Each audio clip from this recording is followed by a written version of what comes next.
তওবা কতবার প্রযোজ্য হবে একই ব্যাপারে? খুবই সুন্দর একটা প্রশ্ন।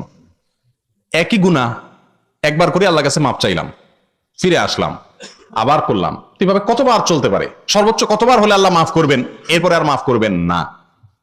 আমার আল্লাহর কাছে যতবার ভুল হবে, দেরি না করে, কখন ওয়াফাত এসে যায়, মৌত এসে যায়, সঙ্গে সঙ্গে তওবা করে সাথে সাথে হালনাগাদ হালখাতার সাথে সাথে করে ফেলান, হিসাব নিকাশ শুকায় ফেলান। বুঝতে পারছেন যে আপনি অন্যায় করছেন, হারাম কাজ করছেন, আল্লাহর হুকুম লঙ্ঘন করছেন, সাথে সাথে লগে লগে আল্লাহর সাথে কথা বলা শুরু করে দেন। উজুও দরকার নাই, আল্লাহ মাফ করে দেন, আপনি আল্লাহর কাছে ক্ষমা চান। এরপরে একই ভুল আর যেন না হয় চেষ্টা করবেন।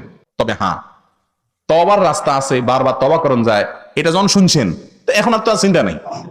প্রত্যেকদিন নামাজ হতে থাকবেন, সকাল 8টা থেকে উঠে করবেন আল্লাহ আস্তাগফিরুল্লাহ ওয়া আতুবু ইলাইহি, কামে যাবো। আল্লাহ তাআলা তাওয়াব, সেটা ঠিক আছে, কিন্তু জানি শুনি ঠান্ডা মাথায় গুনাহ করবেন। জানি শুনি ঠান্ডা মাথায় গুনাহ করলে আস্তে আস্তে আল্লাহর প্রতি বেপরোয়া ভাব চলে আসে, যেটা শয়তানের মধ্যে আসছে, এটা পরে তওবা নসিব হয় না, বেঈমান হয়ে চলে যায়। এজন্য সাবধান। তবে হ্যাঁ, আল্লাহ তাআলা বারবার তওবা কবুল করেন।